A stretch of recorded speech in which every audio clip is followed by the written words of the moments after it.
নমস্কার। গল্পে গল্পে কথা মালিকা চ্যানেলে আমি দেবনীতা আপনাদের সকলকে স্বাগত জানাই। আজ আপনাদের জন্য নিয়ে এসেছি শৈলজানন্দ মুখোপাধ্যায়ের লেখা একটি ছোট গল্প। গল্পটির নাম সেতু বন্ধন। আসুন শোনা যাক আজকের গল্পটি। বুড়ি তাহার ছেলের সঙ্গে ঝগড়া করে, বলে, আচ্ছা ছেলে বাবা, তুই একটা ভাড়াটে ডেকে আনতে পারিস না? 20-22 বছরের ছেলে কানাই, চাকরি করে কোথায় কোন একটা কারখানায়। সকাল সকাল চারিটি ভাত খাইয়া খাকি রঙের একটা হাফ প্যান্ট পরিয়া শোলার টুপি মাথায় দিয়া বাহির হইয়া যায়। ফিরিয়া আসে সন্ধ্যায়, বলে, আমার অবসর কোথায় মা? অবসরও নেই, টাকাও নেই, সংসার আমি কেমন করে চালাই বল দেখি। তা সে কথা সত্যি। কানাই চাকরি করে, অথচ একটি পয়সাও কোনোদিন মার হাতে আনিয়া দেয় না। নিচের তলার দুঘর ভাড়াটের কাছ হইতে যাহা পাওয়া যায় তাই দিয়া সংসার চলে। মা ও ছেলের সংসার, খরচ অবশ্য বেশি নয়, কিন্তু খরচ যেমন বেশি নয় তেমনি আবার 12 মাস ভাড়াটেও থাকে না। দক্ষিণ দিকের ঘর দুখানা ভালো, সেদিকের ভাড়াটে আজ প্রায় 1 বৎসর রহিয়াছে, কিন্তু উত্তর দিকের ঘর দুখানা ছোট এবং একটুখানি চাপা, ভালো করিয়া আলো বাতাস খেলে না। কাজেই ভাড়াটে যাহারা আসে 2-1 মাস থাকিয়াই চলিয়া যায়। আশ্বিন মাসে সেই যে গিয়াছে, এখন বৈশাখের প্রথম। বৎসর ঘুরিয়া গেল, তবু ভাড়াটে আসিল না। বুড়ি দিবারাত্র কান খাড়া করিয়া থাকে। বাহিরের দরজায় কড়া নড়িলেই ভাবে বুঝি ভাড়াটে আসিয়াছে। তাড়াতাড়ি নিচে নামিয়া গিয়া দরজা খুলিয়া দেয়। ঘর দোকানা যদি কেহ দেখিতে আসে, বুড়ি তাহাকে প্রথমেই বলে, দেখতে মনে হচ্ছে চাপা, কিন্তু ওই যে দেখছো বাবা দুটো গুলগুলি, ওই পথে এত হাওয়া আসে, হাওয়ায় একেবারে উড়িয়ে নিয়ে যায়। ভাড়াটের জন্য বুড়ি যেন একেবারে পাগল হইয়া গিয়াছে। এদিককার ভাড়া আগে পাওয়া যাইত 12 টাকা, বুড়ি এখন 10 টাকাতেই রাজি। বলে, তা 2 টাকা না হয় কমই দিও বাছা, আমার অভাব কিছু নেই, ছেলে আমার চাকরি করে। কিন্তু চাকরি না চাই, আসলে বুড়ি চায় ভাড়াটে। ভাড়াটে চাহিবার 2টা কারণ আছে। প্রথম কারণ টাকা, সে কথা সবাই জানে। দ্বিতীয় কারণ যে কি, সে কথা এক বুড়ি জানে, আর আমরা জানি। দক্ষিণ দিকের ভাড়াটে যতীন বছরখানেক আগে প্রথম যখন এখানে আসে, সঙ্গে আসিয়াছিল তাহার দিব্যি ফুটফুটে সুন্দরী একটি স্ত্রী আর 3টি ছোট ছোট ছেলে, 2টি বড় আর একটি কোলে। যতীনের স্ত্রী রাধাকে দেখিয়া কি জানি কেন বুড়ির বড় ভালো লাগিয়াছিল। বলিয়াছিল, আহা, এই কম বয়সে 3টি ছেলে হয়েছে মা তোমার। সলজ্জ একটুখানি হাসিয়া মাথা হেট করিয়া রাধা বলিয়াছিল, হ্যাঁ মা। তাহার পর সেই যে তাহাকে সে মা বলিয়া ডাকিল, একটি দিনের জন্য মা বলা সে আর পরিত্যাগ করে নাই। বুড়ি যেন সত্য সত্যই রাধার মা হইয়া উঠিল। ঠিক মায়ের মতোই যত্ন করে, ভক্তি করে, ভাত রাঁধিয়া দেয়, কাপড় কাচিয়া দেয়, উপর নিচে 2টা সংসারের কাজ। রাধা বলে, ভারী তো 2টো মানুষের সংসার মা, তার আবার কাজ, তার আবার কথা। বুড়ি বলে, সত্যি রাধা, তুই আমার মেয়ে ছিলি আজ জন্মে। রাধা দাঁড়াইয়া দাঁড়াইয়া হাসে, বলে, তুমি আমার এই কোলের ছেলেটাকে নিয়ে খেলা করো মা, ততক্ষণ আমি নিচে থেকে জল ধরে আনি। বলিয়া সে 2 হাতে 2টা বড় বড় বালতি লইয়া দুমদুম করিয়া সিঁড়ি ভাঙিয়া নিচে নামিয়া যায়। বুড়ি বলে, তা ওইটুকু মেয়ে হলে কি হবে, বাঁধন আছে মেয়ে, নইলে এই বয়সে 3টে ছেলে, অন্য মেয়ে হলে মরে যেত। আরেকটি সন্তান প্রসব করিয়া আজ মাস 2-3 হইল রাধা তাহার মরিয়া গিয়াছে, এবং মরিয়াছে সিঁড়ির নিচের ওই ঘরটায়। সুতরাং শুধু যে টাকার জন্যই বুড়ি ভাড়াটে চায় তাহা নয়। সন্ধ্যার অন্ধকার নামিলেই গাটা তাহার কেমন যেন ছমছম করিতে থাকে। প্রত্যহই আচমকা মনে হয় রাধা যেন তাহার কাছেই দাঁড়াইয়া আছে। মরিতে সে চায় নাই, তবু তাহাকে মরিতে হইয়াছে। মরিবার সময় তাহার নাবালক শিশুগুলিকে দেখিবার জন্য বুড়িকে সে তাহার সকরুণ মিনতি জানাইয়া গিয়াছে। বুড়ির চোখের সামনে একদিন হঠাৎ তাহার সেই মুখখানি ভাসিয়া ওঠে। ছুটিয়া কোথাও পালাইতে ইচ্ছে করে, কিন্তু কোথায় যাইবে? যতীনের বড় ছেলেটি ৫-৬ বছরের, মেজটির বয়স বছর চারেক, তার পরেরটি ২ বছরের এবং সর্বকনিষ্ঠের এখনো ১ বছরও ফিরিয়া আসে নাই।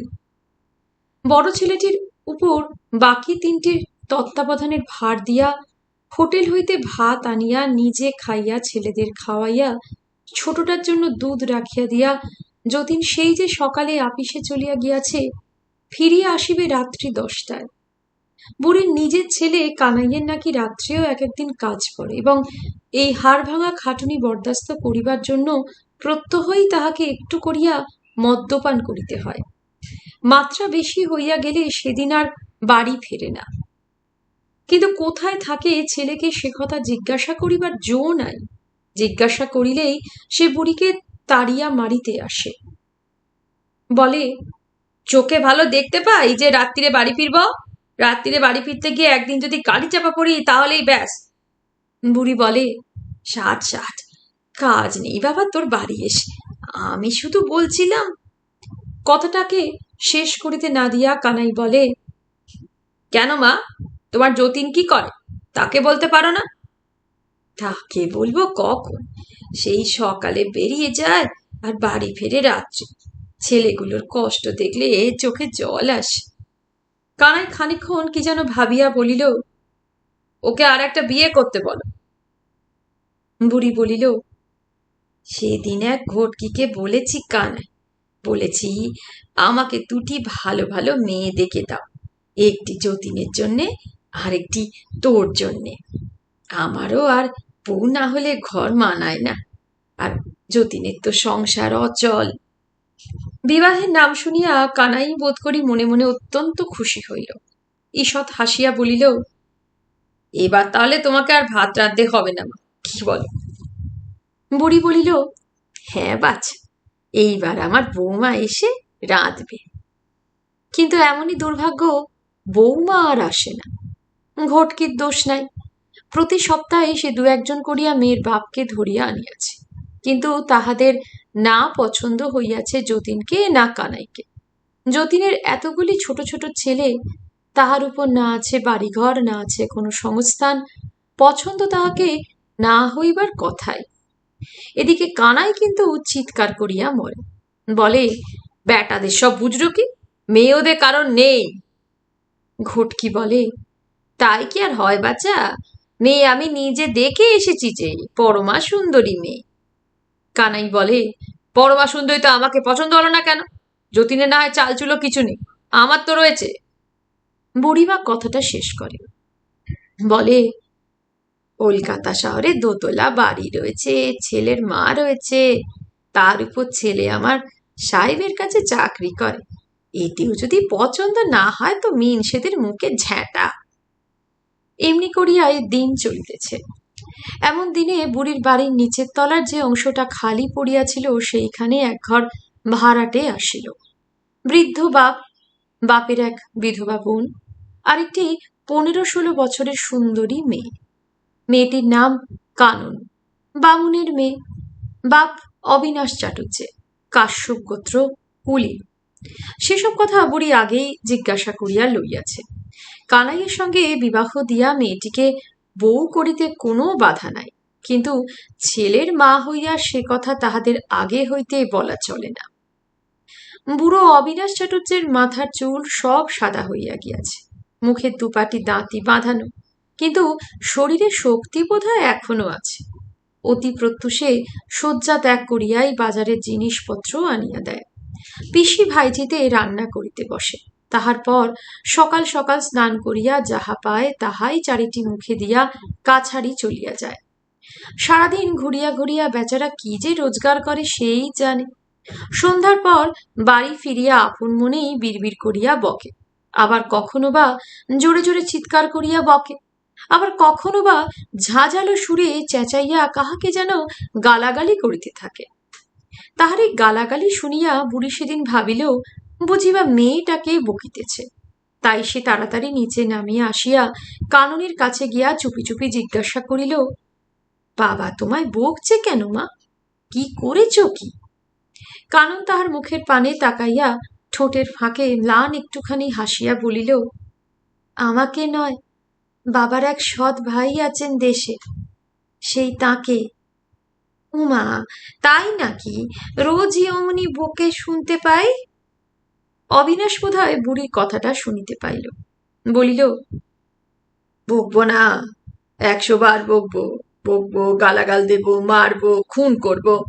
আমাকে ফাঁকি দিয়ে বিষয় সম্পত্তি তুই একা ভোগ করবি, আর আমি এখানে বুড়ো বয়স পর্যন্ত খেটে মরব। ব্যাপারটা বুঝিতে পারিয়া বুড়ি উপরে উঠিয়া গেল। কানাই আজকাল সকাল সকাল বাড়ি ফিরিয়া আসে। তাহার পর কোথাও সে আর বাহির হয় না। রাত্রে খাওয়া শেষ করিয়া সে তখন বিছানার উপর চিত হইয়া শুইয়া শুইয়া বিড়ি টানিতেছিল আর গুনগুন করিয়া গান গাহিতেছিল। জিজ্ঞাসা করিল, কাকে বকছে মা? বুড়ি বলিল, কি জানি বাছ, ওর এক বইমাত্তর ভাই নাকি আছে, সেই তাকে বকছে। বুড়োর মেয়ের বিয়ে দেবে কেমন করে মা? কে জানে বাবা। ওরা চাটুর্যে না মা? হ্যাঁ, চাটুচ্ছে। কানন মেয়েটিও বেশ। হুম। ছেলের মনের কথা মা বুঝিল, বলিল, তা মেয়েটিকে আমাদের বউ করলে মন্দ হয় না, কিন্তু দিতে থুতে কিছু পারবে না। কানাই রাগিয়া উঠিল, বলিল, বেশ, তবে কোথায় কখন পাওনা হবে সেই আশায় বসে থাকো। মেয়ে যাত্রাই এন, ভারী লোভী। মা বলিল, কথাটা একদিন পারবো ওর বাবার কাছে। পারবো নয়, কালি পেরো। ওদিকে তোমার যতীনটি তো একেবারে হাঁ করে বসে আছে, পেলে হয়। মা চুপ করিয়া কি যেন ভাবিতেছিল। কানাই বলিল, চুপ করে রইলে যে, বলবে তো? হুম, বলবো, মা বলিল। কিন্তু বলিবার সুযোগ বুড়ি কিছুতেই পাইতেছিল না। ছেলের মা হইয়া উপযাচিকার মতো কথাটা সে বলিবে কেমন করিয়া? এদিকে যতই দেরি হইতে থাকে কানাই ততই অধীর হইয়া ওঠে, বলে, এখনো কিছু বললে না, আর ওদিকে দেখো গে যাও। মা বলে, কি দেখবো রে? চোখ থাকলেই তো দেখবে। যতীনার হোটেল থেকে ভাত আনে না, কানন রোজ রেঁধে দেয়। বুড়ি বলে, না, কানন রাঁধে না, ওর পিসি 4টি রেঁধে দেয়, আমি দেখেছি। আহা দিক না বাছা, ওইটুকু ছেলে কেঁদে কেঁদে মরে, দেখলে বড় কষ্ট হয়। কানাই বলে, আর যতীনের ওই ছোট ছেলেটাকে কানন দেখেছি 24 ঘন্টা কোলে নিয়ে নিয়ে ঘুরে বেড়ায়। এবার ঝপ করে শুনবে কোনোদিন যতীনের সঙ্গে কাননের বিয়ে। বুড়ি বলে, না বাছ, তাই কি আর হয় কখনো? তোকে ছেড়ে যতীনকে মেয়ে লোকে দেবে কেন? যতীনের আছে কি? বুড়ি প্রতিজ্ঞা করিল, এবার সে বলিবেই। যাহাই হোক, সুযোগও একটা মিলিয়া গেল। কাননের বাবা সেদিন ভাড়া দিবার কথা, কিন্তু ভাড়া সে দিতে পারিল না। বুড়ি বলিল, ভাড়া দিতে পারো না? এত বড় আইবুড়ো মেয়ের বিয়ে দেবে কেমন করে? কাননের বাবা বাহির হইয়া গিয়াছিল। পিসি বলিল, সেই ভাবনাই তো ভাবছি মা দিন রাত। ছেলে ঠিক করেছ? না মা, ছেলে আর কোথায় ঠিক করব। বুড়ি বলিল, ছেলের ভাবনা কি মা? আমারই বাড়িতে 2 জন রয়েছে। পিসি শুধু যতীনকে জানিত। বিপত্নিক যতীন হয়তো বিবাহ করিতে পারে, কিন্তু আর একজনকে? বুড়ি বলিল, আমার ছেলে কানাই, সাহেবের কাছে চাকরি করে। পিসি বলিল, কিন্তু মা, শুধু হাতে মেয়ে কি তুমি নেবে? আমার দাদাটি যে কিছু খরচ করতে পারবে না। বুড়ি বলিল, তা কথাবার্তাটা পাকাপাকি হয়ে থাকলে দেনা পাওনার কথা পরে হলেও চলবে। আজ তুমি তোমার দাদাকে জিজ্ঞেস কর। বুড়ো অবিনাশের অমত ছিল না। বাড়ি ভাড়া দেবার মতো সামান্য 10টি টাকা যে লোক জোগাড় করিতে পারে না, বিনা পয়সায় সে যদি তাহার যুবতী কন্যার বিবাহ দিতে পারে তো রাজি কেনই বা হইবে না? কানাইয়ের বাড়ি আছে, কানাই চাকরি করে, কানাই পুরুষ মানুষ, আর কি চাই? নাই বা থাকিল তাহার রূপ, নাই থাকিল গুণ। সেদিন সন্ধ্যায় বুড়া আর তাহার বৈমাত্রেয় ভ্রাতার উদ্দেশ্যে গালাগালি দিল না, চিৎকার করিল না। অন্ধকার ঘরের মধ্যে চুপটি করিয়া বসিয়া বসিয়া নীরবে শুধু চোখের জল ফেলিতে লাগিল। বিবাহের সবই স্থির হইয়া গিয়াছে, এখন পাকাপাকি আশীর্বাদটা যত শীঘ্র হয় ততই ভালো। কিন্তু সেদিন হঠাৎ একটা বিঘ্ন উপস্থিত হইল। কানাই আসিতেছিল উপরে উঠিয়া, হঠাৎ কি যেন দেখিয়া সে সিঁড়ির কাছে দাঁড়াইয়া পড়িল। দেখিল যতীনের সর্বকনিষ্ঠ পুত্রটিকে কোলে লইয়া হাসিতে হাসিতে কানন যতীনের কাছে গিয়া দাঁড়াইল, বলিল, এই নিন আপনার ছেলে, নিন। ছেলেকে কি যে শিখিয়েছেন কে জানে, আমার কোল থেকে কিছুতেই নামতে চায় না। যতীন বলিল, ওইখানে ও দাদার কাছে নামিয়ে দাও। বারে, বলছি কোল থেকে নামালেই কাঁদছে, তবু বলছেন নামিয়ে দাও। কি করব, আমাকে বেরুতে হবে, আমার তো ধরবার উপায় নেই। তা উপায় একটা করুন, একে কষ্ট দিচ্ছেন কেন? কি উপায় করব বলিয়া যতীন বোধ করি স্নান করিবার জন্য কলতলার দিকে আগাইয়া গেল। বিয়ে করুন বলিয়া ঈষৎ হাসিয়া কানন আবার ছেলেটাকে কোলে লইয়াই চলিয়া আসিতেছিল। সিঁড়ির কাছে কানাইকে দাঁড়াইয়া থাকিতে দেখিয়া রান্নাঘরের দিকে চলিয়া গেল। কানাই ডাকিল, যতীন বাবু। কি, শুনুন। যতীন কাছে আসিয়া দাঁড়াইতেই কানাই বলিল, আমার এবারই আপনাকে ছেড়ে দিতে হবে। কেন? কেন জানি না, আমি বলছি ছেড়ে দিতে হবে, ব্যাস ছেড়ে দিন। যতীন বলিল, এখন মাসের শেষ, হাতে আমার টাকা নেই, এখন ছাড়তে পারবো না। পারবো না অমনি বললেই হলো? তোমাকে 3 দিনের সময় দিলাম, 3 দিন পরে যদি না ওঠো তো গুন্ডা দিয়ে মেরে তাড়িয়ে দেবো। তাহার উপর কানাইয়ের হঠাৎ এরকম রাগের কারণটা যতীন কিছুই বুঝিতে পারিল না। বলিল, আচ্ছা তুমি যাও, মাকে জিজ্ঞাসা করে যা হোক করব। কানাই আরো উত্তেজিত হইয়া উঠিল। যতীন অত্যন্ত ঠান্ডা প্রকৃতির মানুষ, তাই রক্ষা। অন্য কেহ হইলে এতক্ষণে হাতাহাতি আরম্ভ হইত। কানাইয়ের চিৎকার শুনিয়া বুড়ি মা নামিয়া আসিল। বুড়ি নিরুপায়। কানাই যেরকম ভাবে যতীনকে গালাগালি দিতে শুরু করিয়াছে, কোনোদিন হয়তো হাতাহাতি মারামারি হইয়া যাইবে, তাহার চেয়ে যতীনের উঠিয়া যাওয়াই ভালো। কিন্তু বাড়ি খোঁজিবার সময় কোথায় যতীনের? বুড়ি নিজেই সেদিন সন্ধান লইয়া আসিল, গলির মোড়ে হরিচরণ বোসের বাড়ির নিচের তলায় 3খানি ঘর খালি হইয়াছে, ভাড়াটে দরকার। রবিবার দিন সকালে যতীন সেইখানে উঠিয়া গেল। সংসারের জিনিসপত্র কি বা আছে? একজন মুটে ডাকিয়া যতীনের বড় ছেলেটা 8 ঘন্টার মধ্যে সবই সরাইয়া ফেলিল। তাহার পর ছোট ছেলেটাকে কোলে লইয়া বুড়ির কাছে গিয়া যতীন বলিল, আসি মা। যতীনের চোখ দুইটা জলে ভরিয়া আসিল। কানন কাছেই দাঁড়াইয়াছিল, সেদিকে সে একবার তাকাইতেও পারিল না। ছেলেটা শুধু সেই দিকে তাহার কচি কচি হাত দুইটি বাড়াইয়া কাঁদিতে লাগিল। কানাই যেন হাঁপ ছাড়িয়া বাঁচিল, বলিল, এখন আর কাউকে ভাড়া দিও না মা, বিয়েটা চুকে যাক, তারপর দেখা যাবে। বিবাহের কথাবার্তা একরকম পাকাপাকি হইয়া গিয়াছে, এইবার শুধু একটি ভালো দিন দেখিয়া আশীর্বাদটা চুকিয়া গেলেই হয়। কাননের বাবা ছুটি পাইতেছে না, সেজন্যই যা দেরি। বুড়ি আজকাল প্রায় অধিকাংশ সময় বাহিরে বাহিরেই কাটায়। কানাই জিজ্ঞাসা করিলে কিন্তু সত্য কথা বলিবার উপায় নাই। কখনো বলে গঙ্গা নাইতে গিয়েছিলাম, কখনো বলে গিয়েছিলাম ওই ওদের বাড়ি। কানাই বলে, যতীনের বাড়ি যাওনি তো? বুড়ি বলে, একবার গিয়েছিলুম, বাছ 5টা টাকা বাকি আছে, ভাবলুম যাই একবার চেয়েই দেখি। আসলে কিন্তু সে গঙ্গা স্নান করিতেও যায় না, যতীনের কাছে টাকা চাহিতেও যায় না, যায় শুধু যতীনের ছেলেগুলাকে দেখিবার জন্য।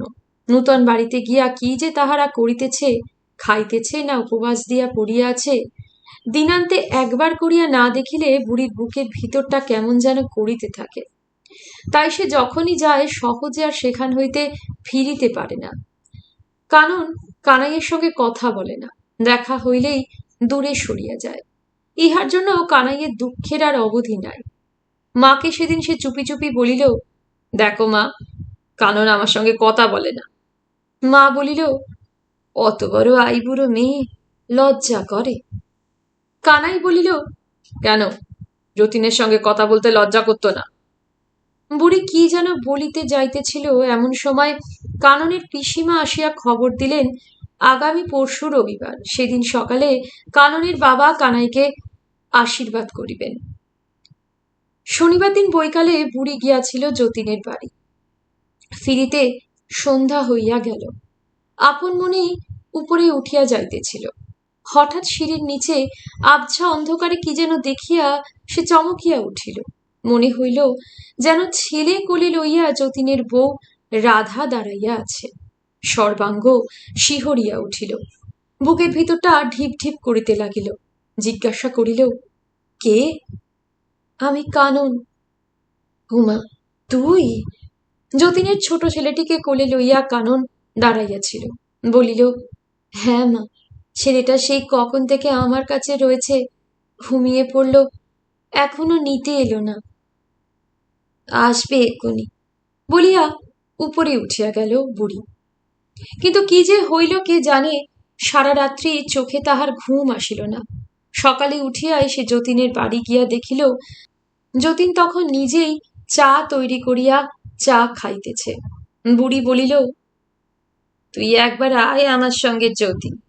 এই বলিয়া যতীনকে সে ডাকিয়া আনিয়া কাননদের ঘরে লইয়া গিয়া বসাইল। তারপর কাননের বাবার কাছে গিয়া বলিল, আসুন, জামাইকে আপনারা আশীর্বাদ করবেন, আসুন। সকলেই অবাক। কাননের পিসি বলিল, কেন, কানাইয়ের কি হলো? বুড়ি বলিল, না মা, কানাইয়ের বিয়ে এখন না হলেও চলবে, এর সংসার যে অচল মা। তাহারাও বোধ করি ইহাই চাহিতেছিল, মুখ ফুটিয়া না বলিলেও। তৎক্ষণাৎ ধান দুব্বা দিয়া আশীর্বাদ হইয়া গেল। বিবাহের দিন স্থির হইল 7 দিন পরে। কানাইয়ের তখনও নিদ্রা ভঙ্গ হয় নাই। উঠিয়াই শুনিল এই রকম একটা মারাত্মক কাণ্ড ঘটিয়া গিয়াছে এবং ঘটাইয়াছে তাহার মাতা ঠাকুরানী। হার যায় কোথায়! অকথ্য ভাষায় কানাই তাহার মাকে গালাগালি দিতে লাগিল। কিছুদিন আগে থিয়েটারে সে পরশুরাম নাটকের অভিনয় দেখিয়া আসিয়াছিল। তাহারই মাতৃহত্যা দৃশ্যটা স্মরণ করিয়া কানাই বলিল, তেমনি করে তোমাকে একদিন আমি কেটে ফেলবো, দেখো। বুড়ি বলিল, তাই কাটো বাবা, আমি তাহলে বাঁচি। সিঁড়ির নিচে দাঁড়াইয়া দাঁড়াইয়া কথাগুলো শুনিয়া কানন আপন মনে ফিক করিয়া একবার হাসিয়া ফেলিল। শেষ হল শৈলজানন্দ মুখোপাধ্যায়ের লেখা গল্প সেতু বন্ধন। এ প্রসঙ্গে জানিয়ে রাখি, আমি এনার লেখা আরও গল্প পড়েছি, আপনারা প্লেলিস্ট থেকে দেখে সেগুলো শুনতে পারেন। আর যদি আমার পাঠ আপনাদের ভালো লেগে থাকে এবং গল্পটিও ভালো লেগে থাকে, তাহলে অতি অবশ্যই লাইক করবেন এবং চ্যানেলটিকে সাবস্ক্রাইব করে আমার পাশে থাকবেন। যদি ভালো লাগে মতামত জানাতে ভুলবেন না। ভালো থাকবেন, ধন্যবাদ।